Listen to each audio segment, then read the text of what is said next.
Ladies and gentlemen, welcome to another episode of Échale Podcast. I'm laughing and I'll tell you guys why. Because in today's episode, I really want you to be informed. I really want you to get educated about accidents. I think this is a taboo that we really don't dwell too much into. Like, we're in an accident, we are in an accident at work, we don't know what to do. And as Latinos, we tend to just kind of quiver down and quiet down. And that is why today I brought mi amiga, la abogada Jess. Jess, how are you? I am so happy to be here. I am so happy we finally got the opportunity to meet up. I know it's been a minute. No, yeah. So I did want to go ahead and let people know that Jess and I have known each other for about, I want to say 10 years.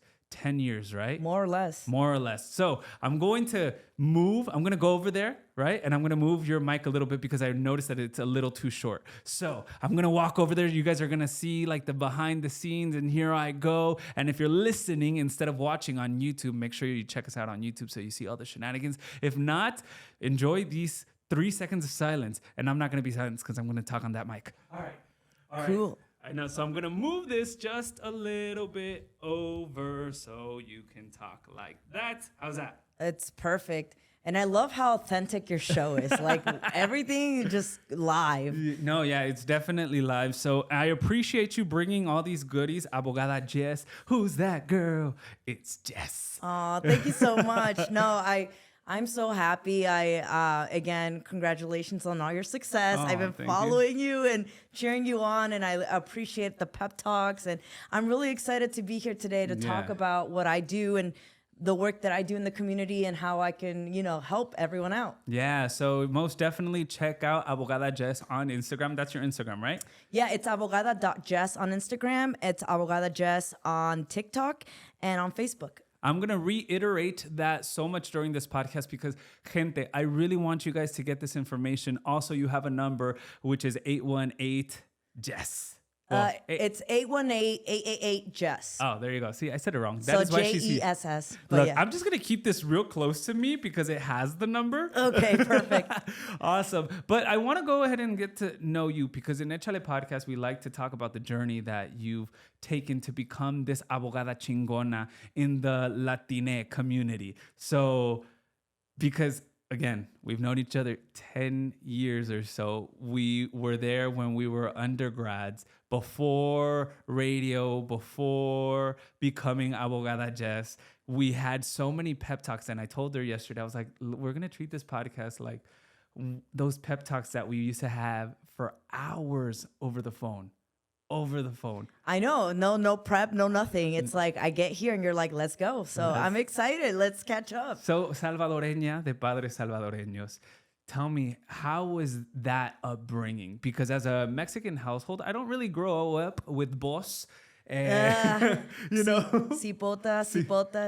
Yeah, no, there's lots of pupusas involved, obviously. I had a pretty humble upbringing, and I mean, I'm still humble as we speak, but I grew up in LA, South Central Los Angeles, particularly on 55th and Central. So I grew up to two, and my parents are immigrants from El Salvador. Mm-hmm. So I felt a little bit like a minority growing up in LA because everyone's Mexican American. Did you hate when people were like, you're Mexican? What part of Mexico are you from? Yeah, no, I honestly felt left out, if anything. I didn't hate it. If anything, I was a little jealous. I wish I would have known more about Mexican culture. So growing up, and we know each other because I'm in a sorority, you're in a fraternity.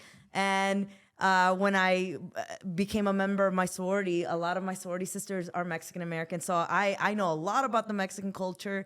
But yeah, growing up in a Salvadorian household, I was just thinking about it today. My parents never went to school. Wow. I was the first one in my family to go to elementary school. You're kidding me. Mm-hmm. My parents didn't even make it to elementary school in El Salvador because they had to take care of like las vacas and the farm and things like that. So growing up, I had to navigate the world of education, and I'm sure you felt the same way.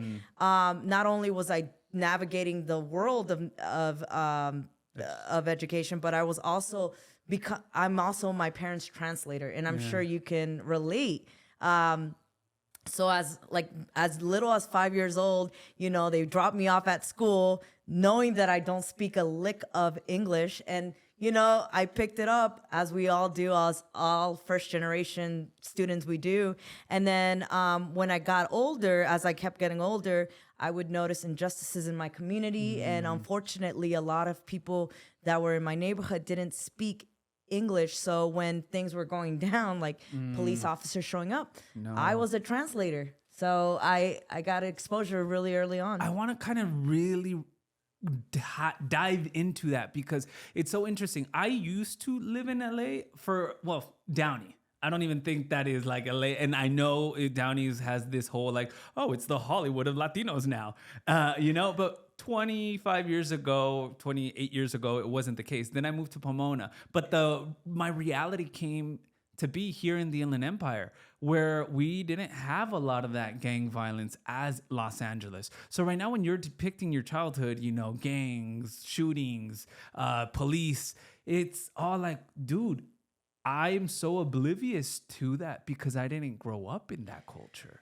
Interesting that you mentioned that, because I actually wrote that in my personal statement to law school when I was applying. So if anyone's listening to this and they're thinking about going to law school, I encourage them to definitely dial me, follow me on social media, DM me.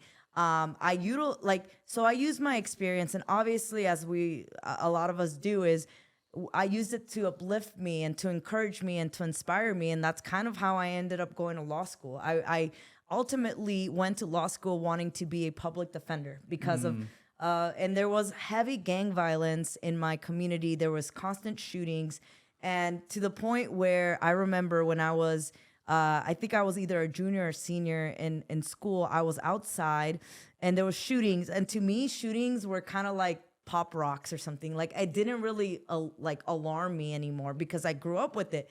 And my mom came outside and was like, Jess, get inside. In español.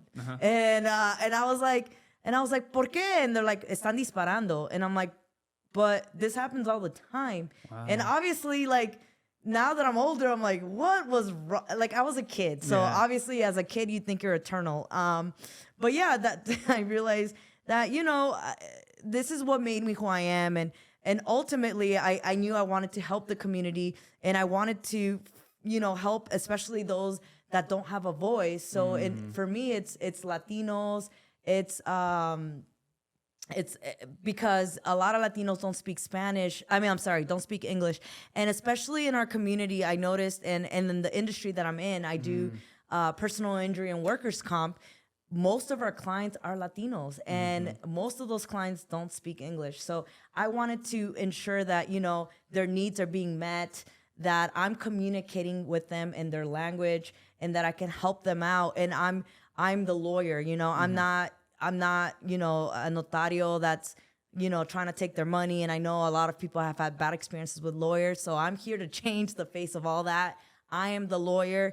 And the best thing about what I do is I don't take a penny from my clients because I get paid out of the settlement. So that's another thing. And I find that very interesting because you used to work with big law firms and other law firms. So you saw the discrepancies and that how they treated our community. And you were like, I need to do something about it. And I remember we tirelessly over the phone conversations, I was telling you about my plans to, leave to a different radio station. You were like, I'm trying to leave my law firm. And I feel like I have this calling of doing it on my own. I know what they're doing.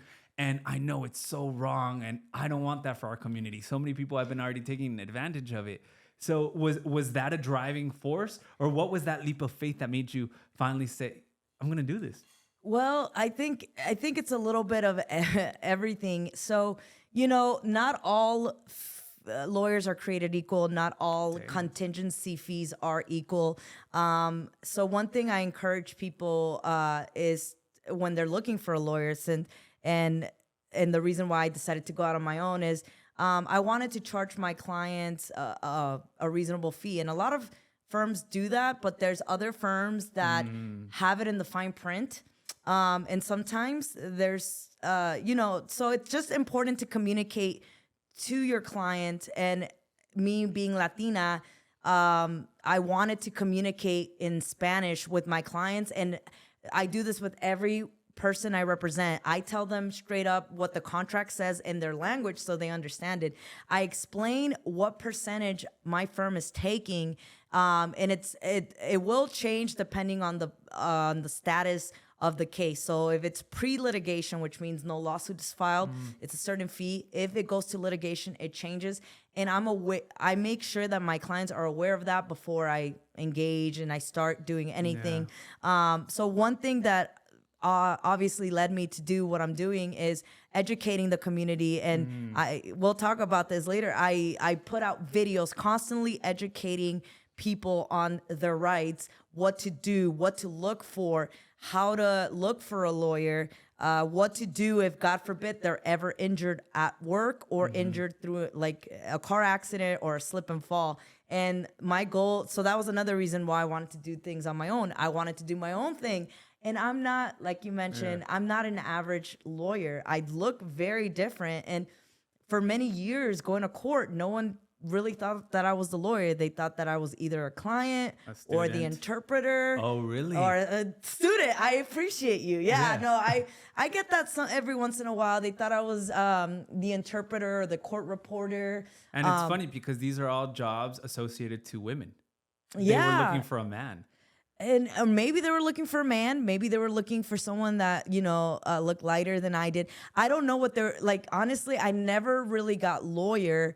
And I don't look like your stereotypical lawyer. I wear a bow tie most of the time. And, but I usually don't wear bow ties now unless I'm making videos or I'm in court. Yeah. But that's kind of how it goes. I see we have a guest. We do have a guest, and he will be calm if we just let him be. My dog just entered the room and whatnot. And if he starts making a mess, then I will kick him out. Benito, say hi to everybody. One thing that I wanted to kind of touch on. Benny, come here.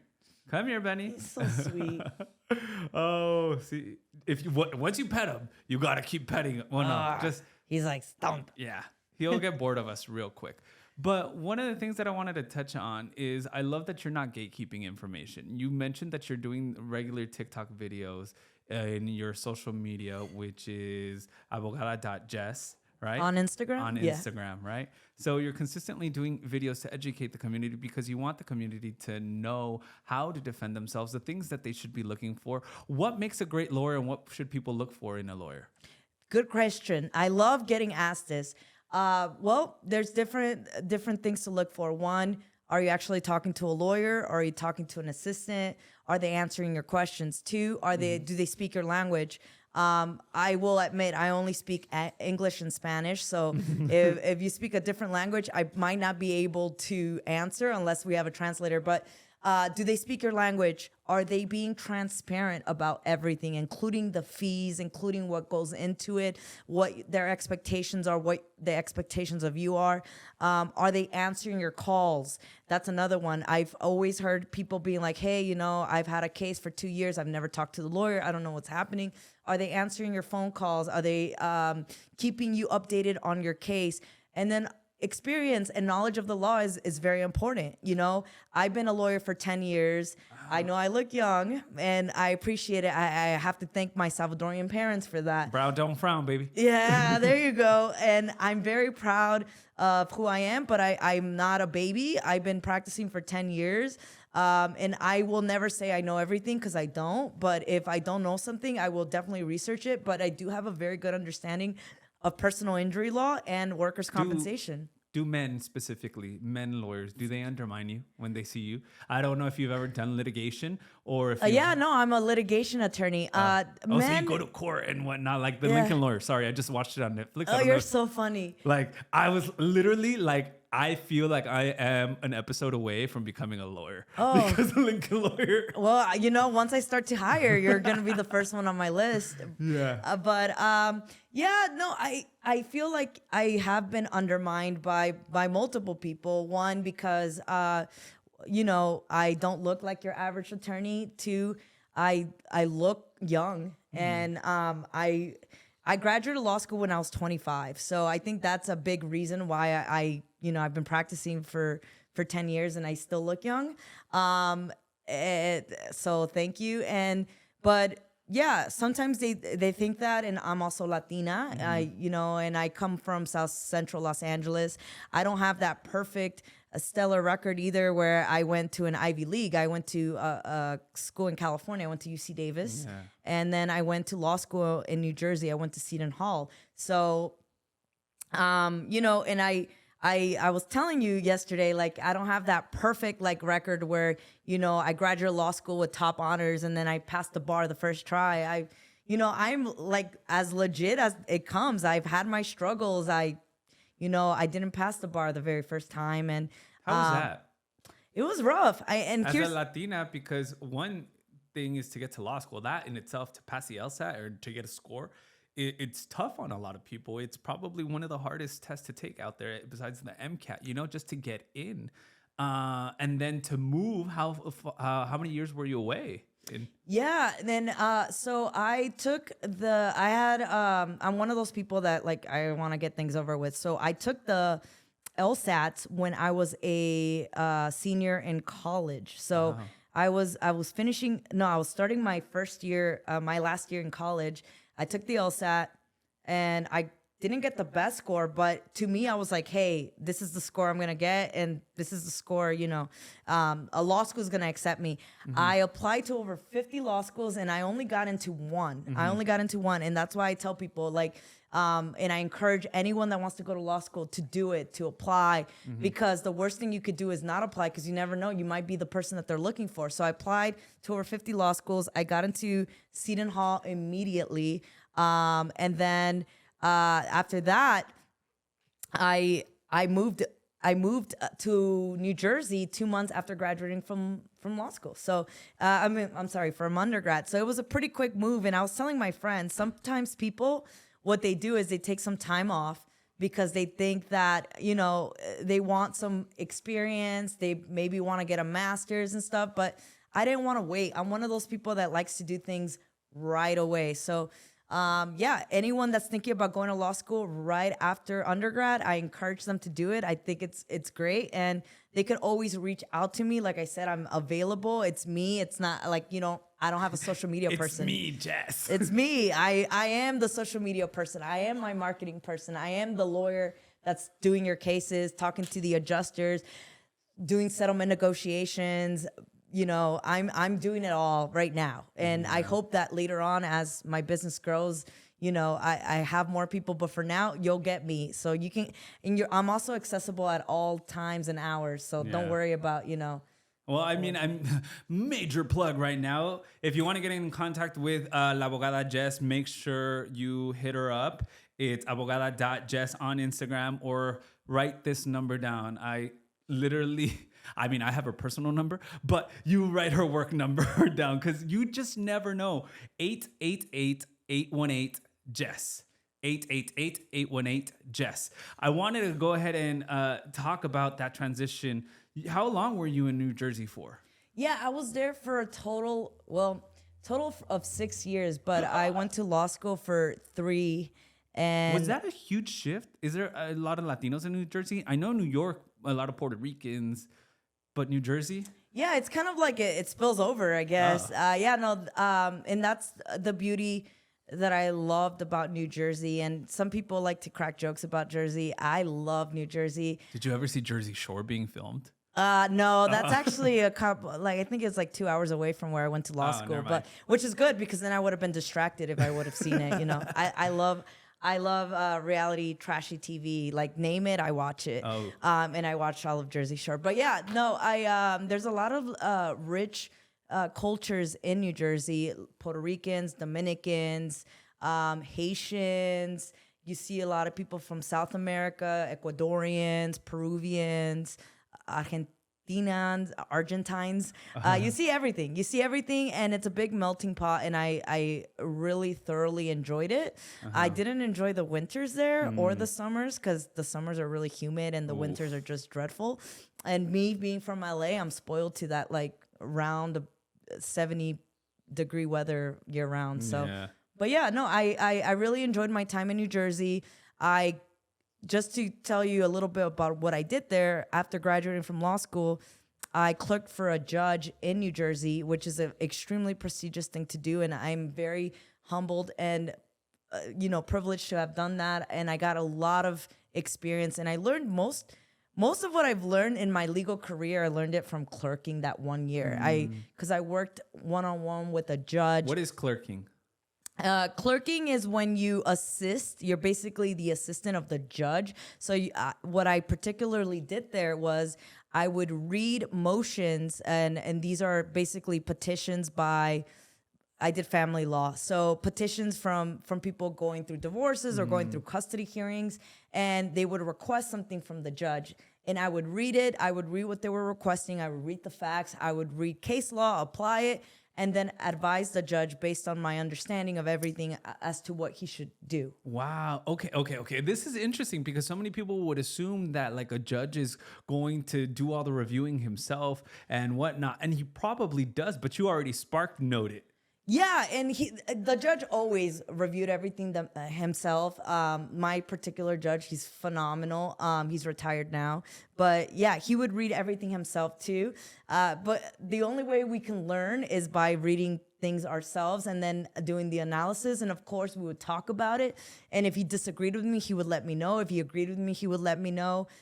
Did you ever have like a debacle with him? Like a debate? Or a debate. Yeah, there you go. Like, hey, I agree, but he's like, I disagree. And then you were like, back and forth. No, not with my judge. I remember having those debates with coworkers later on when I was working at firms with other people. We'd have an intellectual interchanging of words, I would say. But with my judge, the law was pretty straightforward. The facts were usually straightforward, and unfortunately, in the law that I did, which was family law, a lot of the families usually they were fighting over petty stuff. Like sometimes they were fighting over memorabilia, and they were just filing and paying their lawyers to fight. And I was like, but hey, that's what happens when there's emotions involved. Yeah. So I did that for a year, and I learned a lot about how to analyze a case, how to analyze particular issues in any kind of case. And I really that was invaluable experience, as well as I'm a litigation lawyer, and people are probably like, what's a litigation lawyer? Yeah. A litigation lawyer is a lawyer that fights in court, that is taking depositions. The Lincoln lawyer. Yeah. So when you see these criminal law shows, they're all litigation lawyers. They're constantly in court, right? Yeah. But not all lawyers are litigation lawyers. There's transactional lawyers, like contract lawyers. There's people that or tax lawyers, they're just in offices all day, or probate in a state. Sometimes they don't litigate. But me, on the other hand, all I've ever done is litigation, which is I'm always in court. I love being in court, and I learned. It's your stage. It's my stage. That's where I performed and where I feel comfortable in. And obviously, it wasn't like this from one day to the next, but my foundation of how I became as a lawyer was from that clerking experience, because I would see my judge interact with these attorneys, and he would tell me okay, make sure you never do that, or make sure you do that, or make sure you engage here, or make sure not to cut off the judge, things like that. And I learned how to do that very early on. So once I started to practice, and I began my practicing journey in New Jersey. So I'm also licensed in New Jersey. So I joke around. I'm like, I'm a lawyer square. I have 2 bar licenses. I have one in New Jersey, one in California. And that's how I learned. That one was probably the hardest when you said the California one, right? Unfortunately for me, my experience, it was extremely challenging. California has this notorious reputation of being the hardest bar in the country.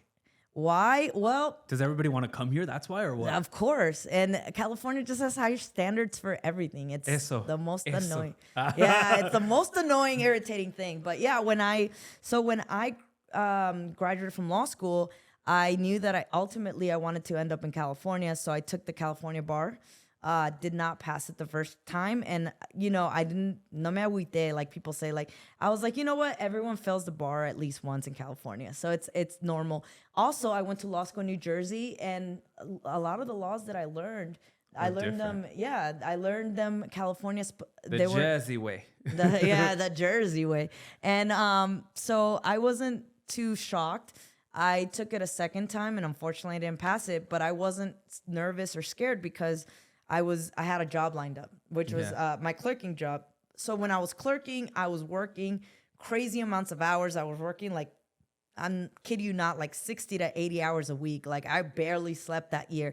And it's funny because I would always complain and be like, yo, I haven't slept and stuff. And people would be like, it's your clerking year. Yeah. Of course you're not sleeping. Like you're not supposed to sleep. So I wasn't sleeping, and I decided to go for it and take the New Jersey bar.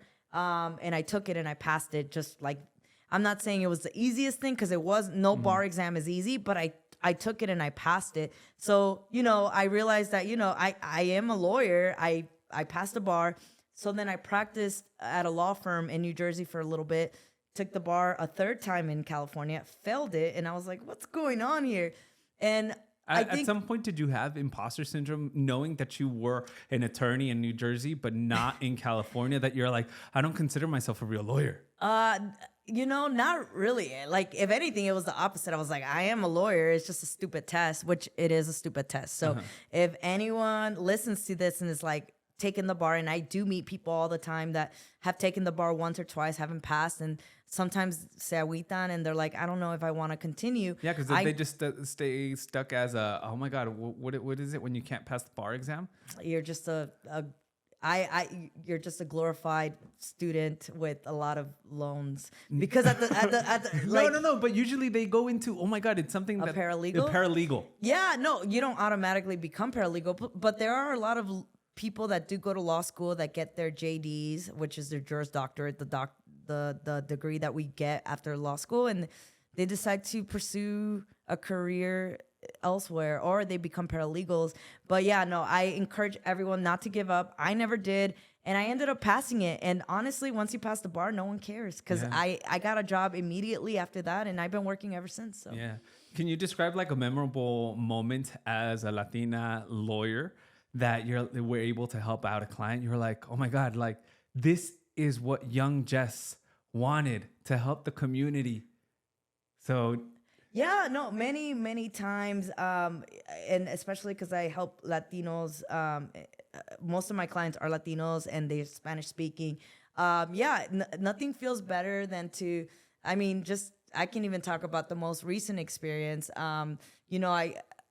People don't know that they have rights, and sometimes people call me, even though they're hurting, they're mostly concerned about, their car. And the reason why they're concerned about their car, it's not because they love cars, it's because they need a way to get to work. So when they call me, even though they're sore and stuff like that, they're mostly concerned, like, I need to get my car fixed and stuff. And I'm like, well, how are you physically? And they're like, dude, I'm hurting, I'm in pain.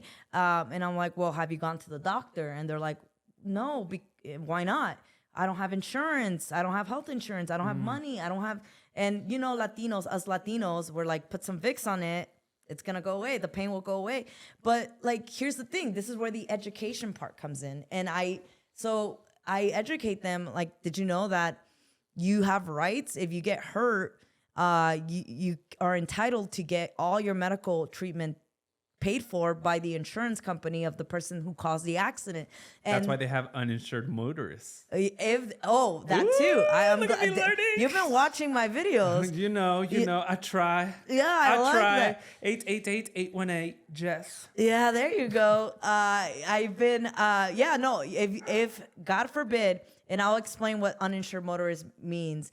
If God forbid the person that does hurt you either doesn't have insurance or runs away from the scene and you don't get their insurance information, you can still recover for your medical cost and your pain and suffering and any lost wages if you have uninsured motorist coverage, but only if you have it. So I always encourage people through my videos to look at their policy and see what exactly their policy provides.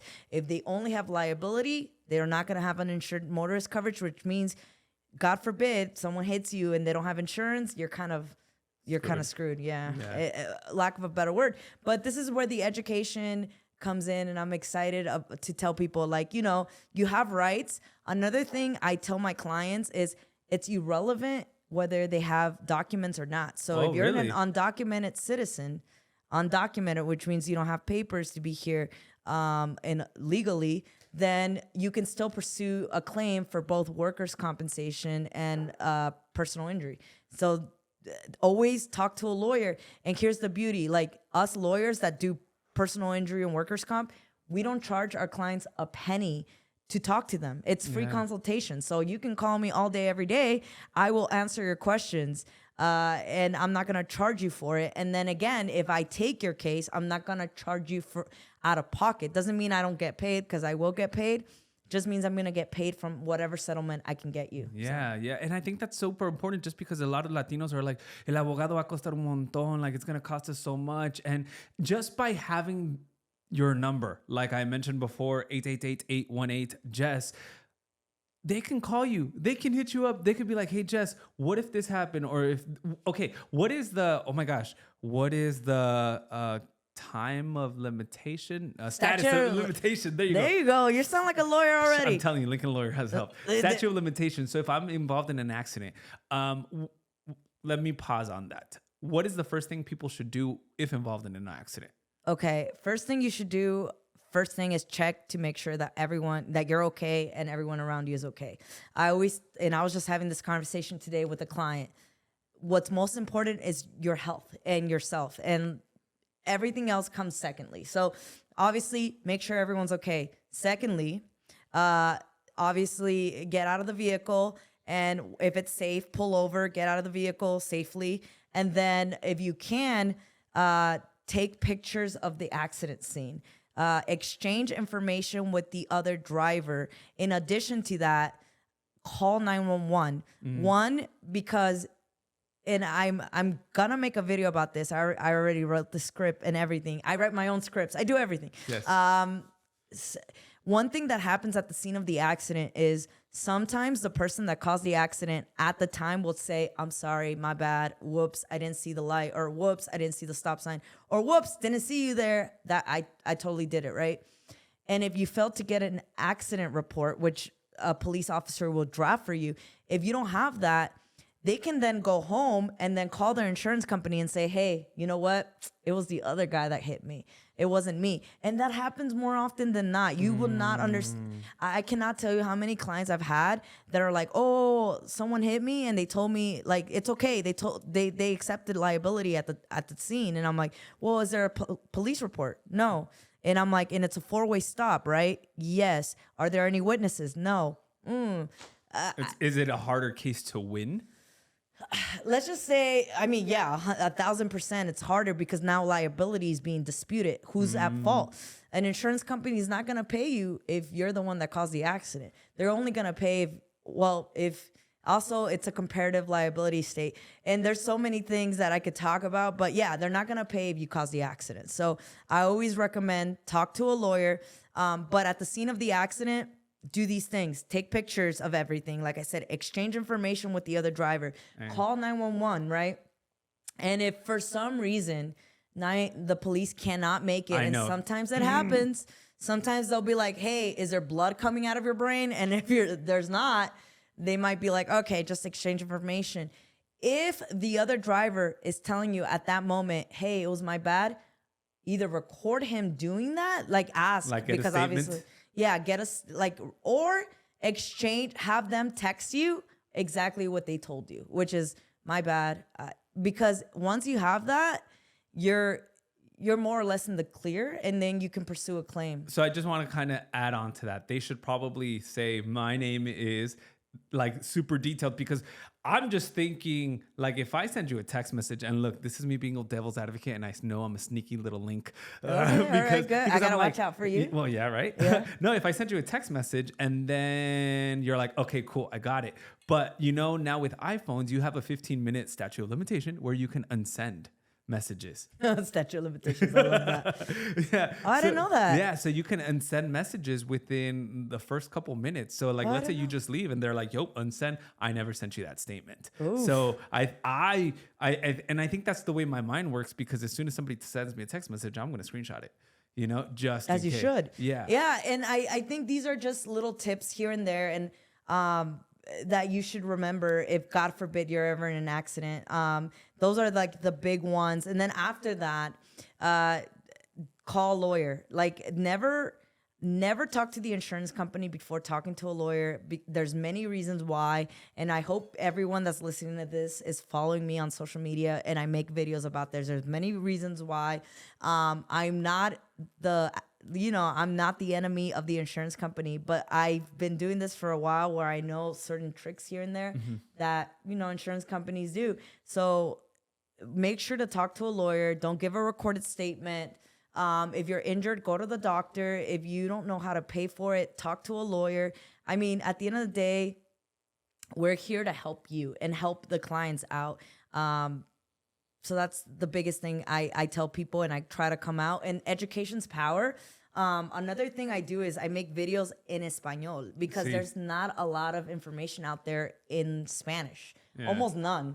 And I'm like, it's coming straight from the source. I am an accident lawyer. Like it's coming from someone that went to law school, that has been in the industry, that worked, that has litigated, that's represented people in court. So, I like to think of myself as a subject matter expert when it comes to this stuff. We've talked about accidents, and we've talked about, what you should do. And I was talking about the statute of limitation. Is there a statute of limitation, like you hit me or I hit you, that I can report it or I could use you? Yes, there's a 2 years in California statute of limitations. So if somebody hit me 2 years ago or like a year and a half ago, I can still file a claim against them? You can file a claim. So here's the thing, and you can file a lawsuit, but you have to file that lawsuit under 2 years, because if you don't, then you miss the statute of limitations. So that means you can no longer bring the case. So you got 2 years.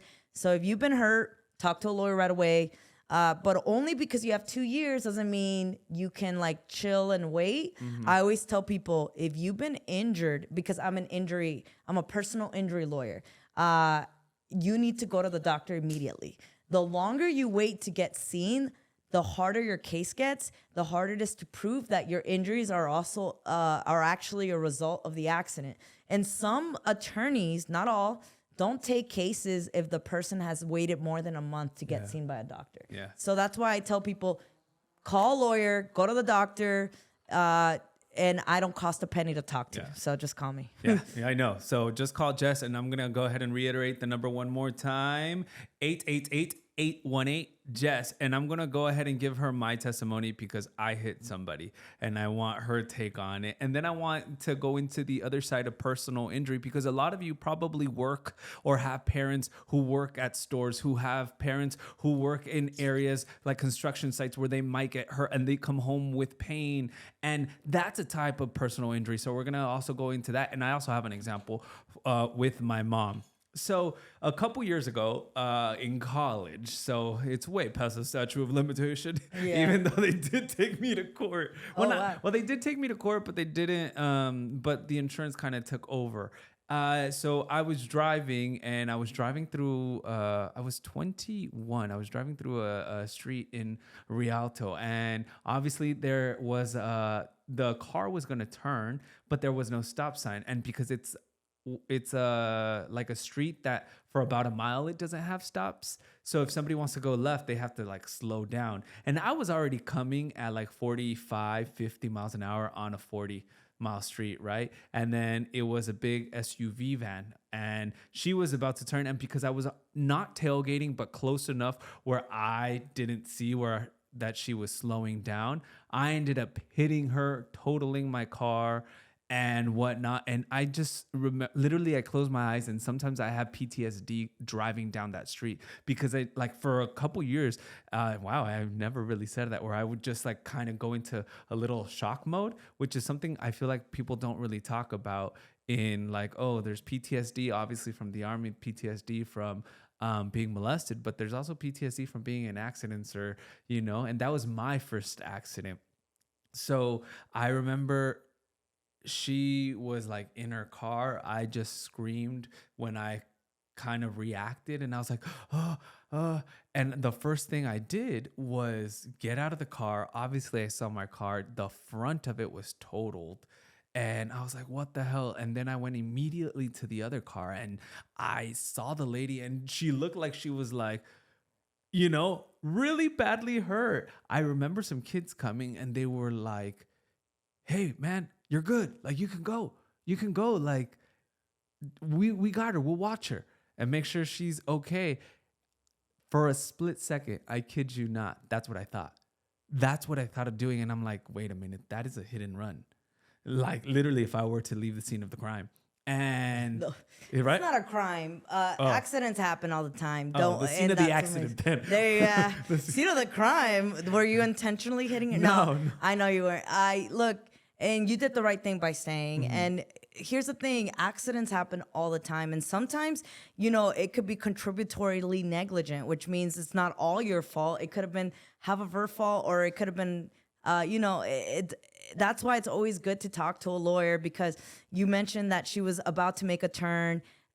You were going straight when you hit her. I mean, hey, there's depending on the facts, maybe it wasn't your fault. So did you have a stop sign or anything coming up? No? No, the next stop sign was probably like half a mile. So you had the right of way. So, okay, see, I didn't have a lawyer at the time. So now here is the other side of the story, because I was helping her. I waited till the cops got there. I waited till the ambulance got there. I got her number and her husband's number. Her husband said like, oh man, she was just in an accident a couple weeks ago. So like this sucks, right? So I was like, no. So I was checking in. Look at me as a citizen of the San Bernardino County. I was checking in probably every 2 days. How's she doing? Oh, she's fine. Like, then I got to talk to her. She was great. Months later, I opened the door and I'm like, what is this? Hi, we're looking for Jose Quintero. I'm like, what? And then got served. I got served. I had seen it in South Park. I had seen it in The Simpsons. And you're 21 years old going to court. Yeah, 22. And I got served. 22. And then obviously it's so scary because you're seeing the court documents and she can't explain anything, because now I know that when somebody serves you, it's literally, hey, I'm just here to drop things off. I don't know anything, right? Yeah. And that's what I got served means. So then I look at it and they're trying to sue me for like $230,000. And you're just like, what, for medical bills, pain and suffering, lost wages. Yeah, exactly. Like traumas, et cetera, et cetera. And I'm like, whoa, mental health. There was just so much. I was freaking out. Obviously 22 years old, scared. I didn't know what to do. You're like, where do I get $250K from? Exactly. I was like, dude, I'm already in student loans and it's only like $10K at the time. Like, where am I going to now add $250,000? That's why you got to get really good insurance. That's another thing I talk about. It's like, make sure you have insurance. But yeah, see, and that's another thing that I talk about in my videos, is that sometimes when you're in an accident at the time, you have so much adrenaline running through you that you might think that you're fine or your injuries aren't as severe as they are. It's not until you get home, you've had some time to relax, and then the adrenaline starts to wear off, that all the pain just hits you. And then it's kind of like, I describe it as getting hit by like a ball or something. Initially, it's probably a little bruise or a little red, and then it starts to swell, and then it starts to get purpley and stuff. That's kind of what your body does when you get hurt. And that's another reason why I advise everyone to not talk to the insurance company immediately.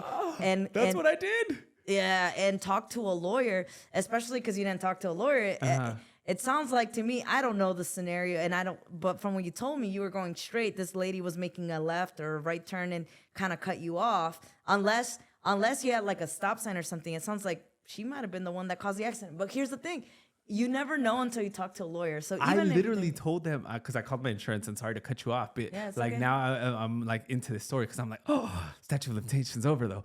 2 years, yeah. But no, she literally, I was like, dude, it was a forced stop. I didn't see her because she immediately stopped real quick to make a turn, and then she paused, and I'm like, by the time I reacted, it was like too soon to press the brake that I obviously hit her. I obviously called insurance right away, and they provided a lawyer for me because I had good, like full coverage and one. Yeah, so that's good.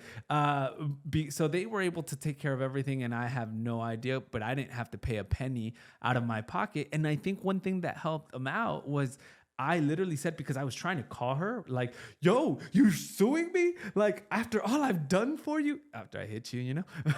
But I remember clearly I was like, she's not picking up anymore. Like she's not answering my calls. She's represented by counsel. Exactly. So you would communicate with their attorney. Well, I guess. So I remember telling the insurance attorney on my end, I was like, hey, well, now that she's not my friend anymore, I'm going to let you know that her husband, when he called me, she said she was involved in another accident. Perfect. And so I don't know if these injuries that she's claiming are because of my accident or from a previous accident, you know? So I like started researching myself, because as a firstborn Latino in this country, I feel like you become to do the research all by yourself because your parents don't have the access to. So you've been researching what words mean from birth almost. So of course you're going to say like, hey, like Googled, she's suing me for injury. So Google rebuttals you with like, are you sure it's from your accident? Did she have a previous accident? Obviously, like you have to dig deep. If I had an accident attorney like yourself, I probably would have mentioned it, and you would have been like, ding. Yeah, no, I would be the one doing the suing actually, because I'm a plaintiff's attorney. But yeah, that's a perfect example of why you should always talk to a lawyer, because if you would have talked to a lawyer initially, we probably would have determined, I don't know, again, this is, you're talking about something that happened like, probably 10 years ago or something. You know, maybe you weren't, maybe you had a claim against her for all you know, but you never know unless you ask. And the beauty about this industry is that we don't charge to talk to you. And I particularly don't charge, obviously, to talk to you. And obviously I do charge once I take a case, and I take that from the settlement. And that's one thing I always tell my clients, because a lot of people hear the thing like, if you don't win, you don't pay. You don't pay us a penny and things like that. And they're kind of thinking like, oh, so the lawyer's free, but it's kind of educating. No lawyer's free. We do charge. We just get a percentage of your settlement, and make sure you talk to the attorney about the percentage and whether, that's something you want to work with.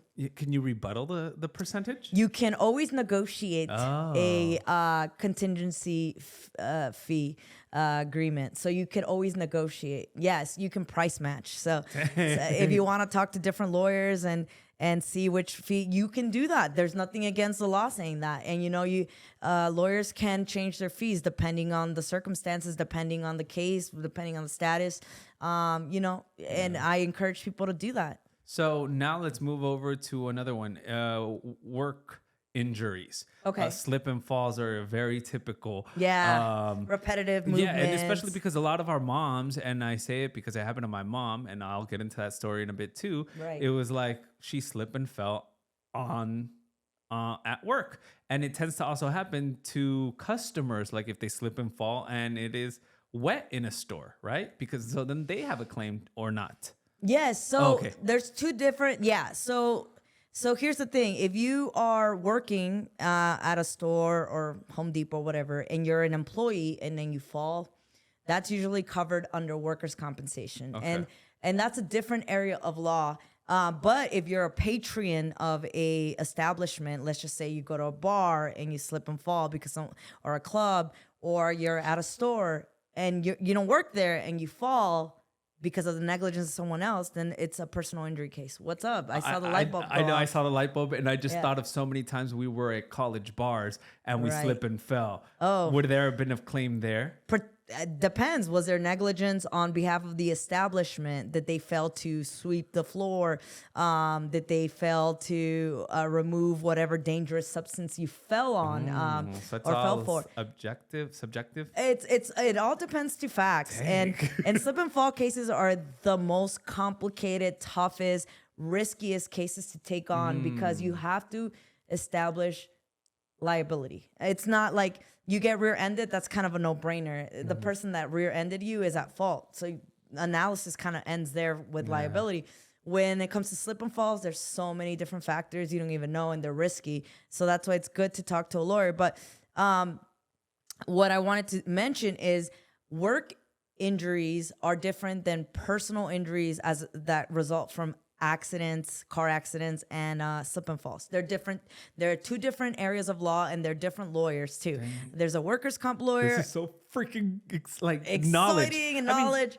And sometimes, depending on the circumstances, you might have a case for both. So the most common one is, let's just say you're a truck driver for like I don't know, Target and you're driving and then you get hit, then you have a personal injury case. And then because obviously you were in an accident and you have a workers' comp claim because you were working at the time that you were hit. So those are they're called hybrid cases. And I sometimes get those. So that's why I do both. And I'm here to, you know, if I can't help you with the workers' compensation case, I have an army of lawyers that I work with that will. So, but again, I have knowledge of both areas of law. I've been blessed to work in both areas of law. And if you have any, you know, God forbid, any work injuries, let me know. And also work injuries come in different forms. And I made a video about this. Like there's repetitive movements, there's repetitive action.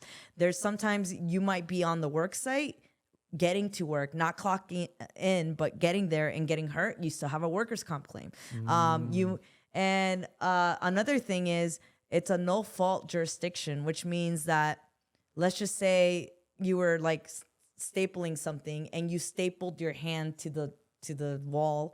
You still have a case under workers' comp. So it doesn't matter that it was your fault that you stapled your hand to the wall. So it's always good to talk to a lawyer. I want numbers because I don't know. My mom had a lawyer. So she worked at a store, I'm not going to mention the store, where she slipped and fell and the floor was wet. There was cameras. She told her boss and whatnot. And obviously she wanted workers' comp and whatnot, but they didn't provide that to her. Instead, they ended up letting her go. And obviously as a Latina and so many Latinos who work at establishments, they're like, oh shit, like I don't want to cross any problems and whatnot. So that's why she was very much like, okay, well, if I don't get anything, I'm okay. But the minute she got let go, that's when the Latina in her came in and was like, hell no, I'm not gonna be left with the last word. And obviously my dad on his end was like, don't even fight it. It's a big company. Why would you even go there? She herself, not knowing any English, got herself a lawyer. Even other family members and friends were like, you're dumb. Like, you're never going to go against like a big company lawyers and whatnot. And I don't know how much this lawyer ended up taking from the settlement. And that's why I want to know, like, was this a fair amount? Should she have gotten more? Was there more to go from? The process and everything, because there was video or whatnot. I don't know why it lasted 2 years or around so. Yeah, no. And so workers' compensation cases do take a while. Okay. They just always do. Workers' compensation is meant to take care of your medical cost and your medical treatment.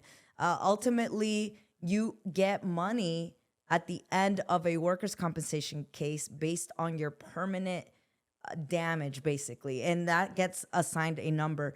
The percentage that a lawyer takes is a lot smaller in a workers' comp case than a personal injury case. That's mostly related to like the risk involved and things like that. But so I can't tell you a number because every case is different, and the amount that whatever was assigned to her case is an amount. But for the most part, just so you have a ballpark understanding, workers' compensation lawyers don't take more than 15% of whatever the ultimate settlement is. Got it. So I would encourage, you to look and there's usually a settlement agreement at the end of every settlement, and that outlines what the lawyer took, the percentage they took, and usually workers' compensation is actually really good about keeping their fees low. Now, in personal injury cases, the fees vary, and they do. I've seen anywhere from a third to 50%. Whoa. And it just, because there's a lot more risk involved. And sometimes the cases, if it's a slip and fall and things, you don't even know if you're going to be able to establish liability. But obviously us lawyers, we're in the business of making money. So we generally take cases that we believe we're going to get a good outcome. But no lawyer should ever guarantee an outcome. Like I never do. I never say, oh, for sure, money. No, there's no such thing, because a lot of things go and get involved in it. But if we think it's a good case, we usually take it. You know? So she ended up getting, and I'm going to say the number, $25,000. And this was about 8 years ago. Or so. So, I mean, I don't know how much he took, but if you're saying about 15%, then he probably took make like a good, I don't even know. I'm not even going to do I don't the know math.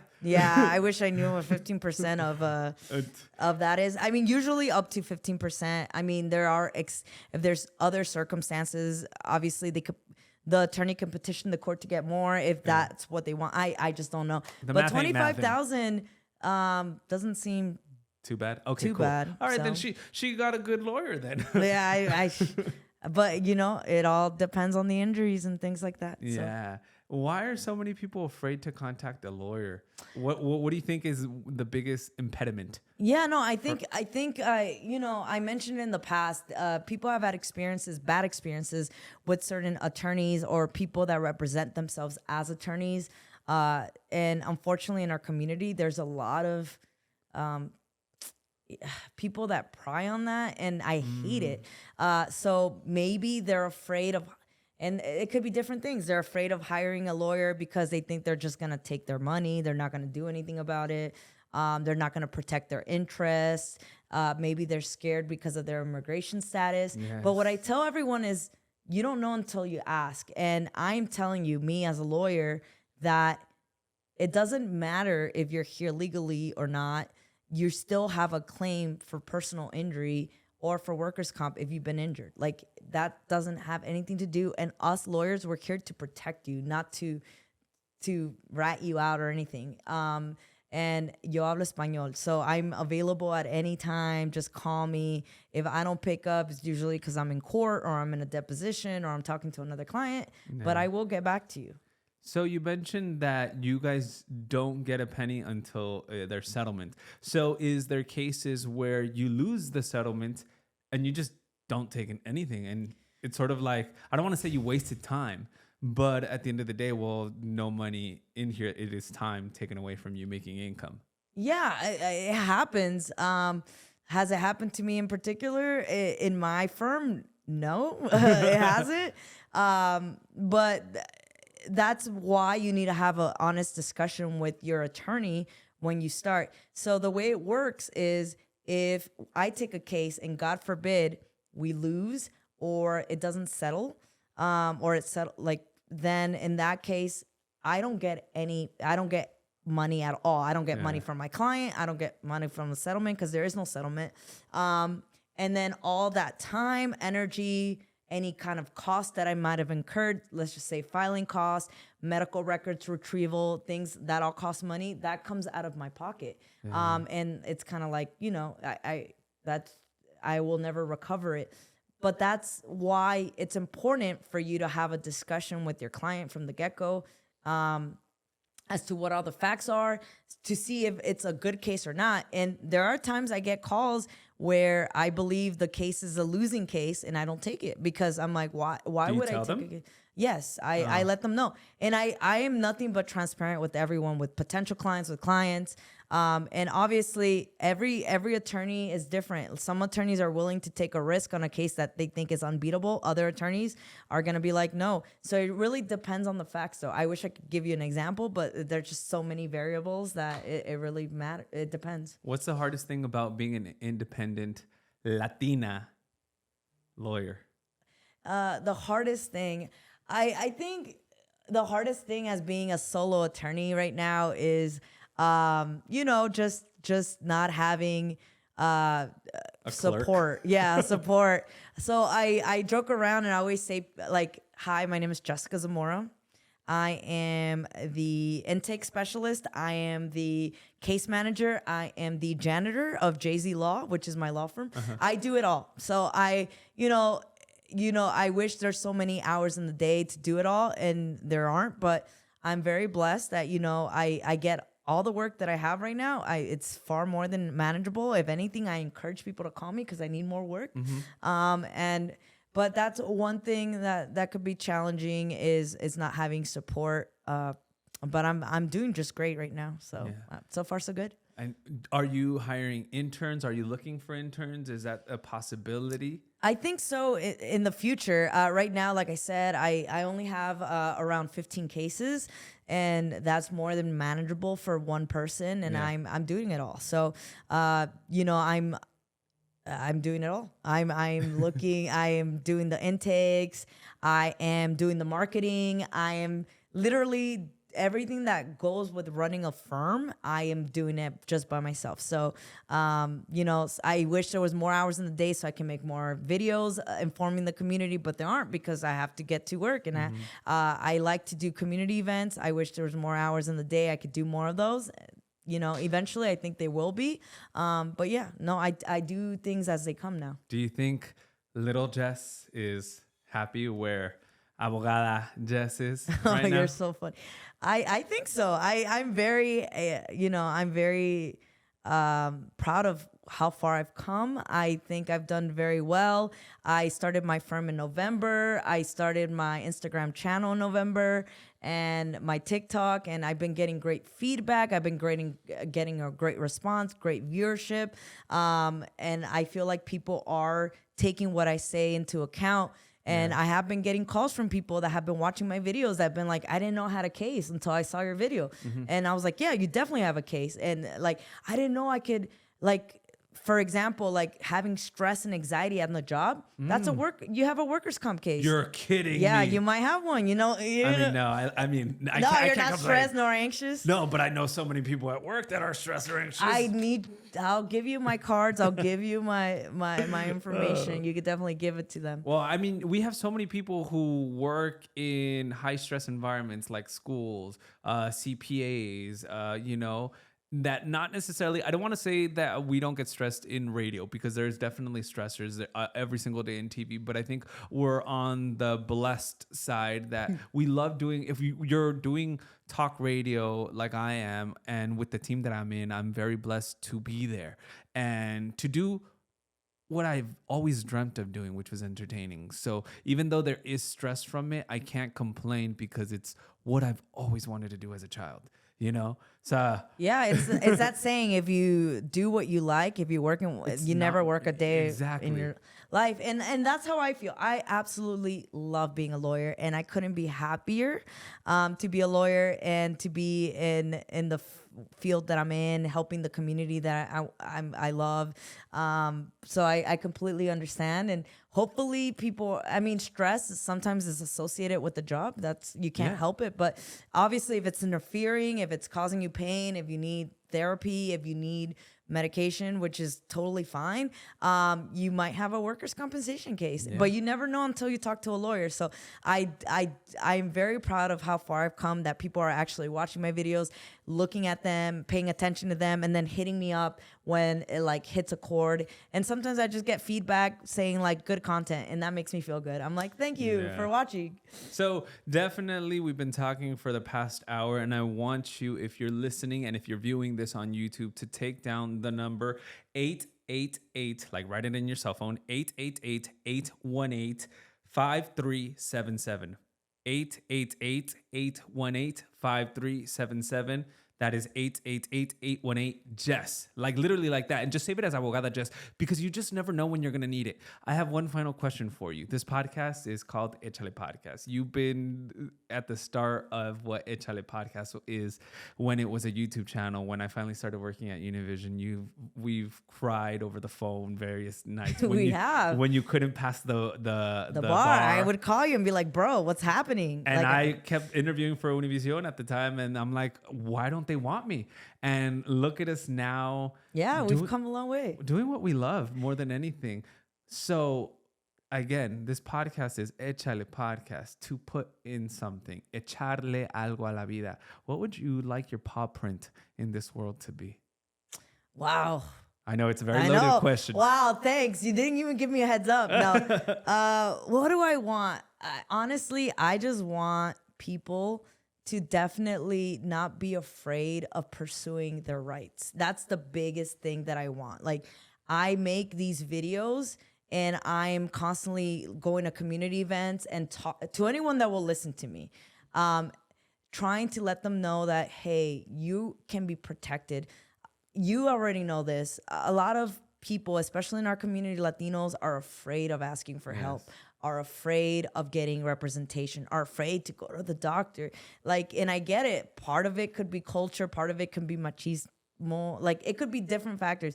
But my goal is to inform and educate and provide clarity and comfort and trust in people that there are rights, there are resources. You have a voice, and I'm more than happy to be that voice for you. So, you know, even though you knocked me out with this question, that's what I want. Ultimately, like, I want people to know that there is someone there. And here's another thing that I tell people. I specialize in personal injury and workers' compensation. But that doesn't mean you can't call me if you think you have a legal issue. Like this morning, I got a call because someone got an eviction notice and they felt that it was untimely. And I know a little bit about different laws, not an expert. And at that moment, I have a colleague that can help them out. So here's another thing I tell people. If you have any kind of legal situation, you mentioned how your mom was fired after she got after she got hurt. It sounds like a wrongful termination claim. That's for an employment lawyer. I don't do employment law, but I'm more than happy to refer you to someone that does. But the slip and fall you could have worked in tangent with. Slip and fall, yeah. Workers' compensation, yes. But that's the thing. You never know. And you never know what kind of case you have sometimes until you talk to a lawyer. So I encourage everyone to call me if they think they have any kind of legal standing for anything. So if they're like, oh, I just got fired. And sometimes I get calls where people are like, oh, I just got fired. My boss didn't like me. Well, we'll talk about it and be like, well, potentially you have a wrongful termination. Were you bullied? Did you document this? And these are things that you don't think about until you talk to a lawyer. So I encourage people to call me if they think they have a case for anything. Because if I can't take care of it, like I probably most likely know someone who can. And I can attest to that because I did call you a couple weeks ago for an issue that was giving me very much anxiety. And you did connect me with somebody else, which I really appreciated it, that it just put things into perspective, but eased that. So I thank you very much, Jess. Anytime. And I encourage everybody to go ahead and follow her. What's your Instagram? What's your TikTok? Where can they find you? Of course. So soy abogada.jess on Instagram. If you look for me on TikTok, it's Abogada Jess, just one word. And on Facebook, you go to Facebook and you put Abogada Jess. And I'm more than happy to answer your questions, or if you want to go to law school, anything that you're pursuing. If you're in my sorority, Sigma Lambda Gamma, if you're in his fraternity, Sigma Lambda Beta, please hit me up. Like, I'm Keep more the than money happy. Purple, as we say. Oh, wow. I've never heard that. I Really? like that. Oh. Keep the money purple? Yeah, we always help each other out as fraternity brothers. So it's like if I need some type of construction, or if I need some type of accounting services, or if I ever need some type of anything, because we have such a huge network of fraternity brothers that do so many things. Like, let's help each other out. Let's help each other out as a community. Let's help each other out as fraternity brothers. And let's keep the money purple. Oh, I love that. I love that. No, but yeah, definitely. Thank you for repping me. I'm more than happy to help. Any community events that you think might benefit from having a lawyer. I also encourage people to message me. Like, I have people messaging me because they see my videos and they're like, hey, I'm having a resource fair at my school. Yes. Will you come? And I'm like, of course. So, there's so many different reasons why you can message me, or you just want to say hi. That's cool too. Once again, Abogada Jess, thank you so much. I love this logo, by the way. It's you in a car. That's me, yes. And the reason why it looks like that in particular is because I wanted to get the point across that I take cases all over California. I'm based out of Los Angeles, but I will take cases in Sacramento. I will take cases in San Diego. So it just depends, if you have a case or not. It doesn't matter where you are. If you're watching this from Eureka County, call me. Like, I will help you out if you have a case. Abogada Jess, everybody, check her out. Y gracias. Ay, muchas gracias.